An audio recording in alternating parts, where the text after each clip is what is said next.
నమస్తే. Welcome to జయీ భవ. ఈరోజు ఏప్రిల్ 26 మనకు చాలా బలమైన గుణపాఠాలు నేర్పిన రోజు.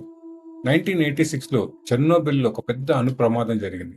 ఇది మన శక్తిని, టెక్నాలజీని ఎంత జాగ్రత్త వాడాలో మనకు చెప్తుంది. 2008లో మన ప్రధానమంత్రి మన్మోహన్ సింగ్ గారు జమ్మూ కాశ్మీర్‌లో పెద్ద హైడ్రో పవర్ ప్రాజెక్ట్‌ని ప్రారంభించారు. ఇది భారత్‌ని గ్రీన్ ఎనర్జీ వైపు తీసుకెళ్ళింది. ఇవాళ ప్రపంచ మేధస్సు దినోత్సవం, వరల్డ్ ఇంటలెక్చువల్ ప్రాపర్టీ డే. కొత్త ఆలోచనలు, సృజనాత్మకతను సెలబ్రేట్ చేసే రోజు. ఇవన్నీ మనకు చెప్తాయి మనలో ఉన్న టాలెంట్, మన ఐడియాస్తో మంచి మార్పు తీసుకురావచ్చు అని. సో టుడే అవర్ అఫర్మేషన్: సమస్యల్లో అవకాశాల్ని చూస్తాను.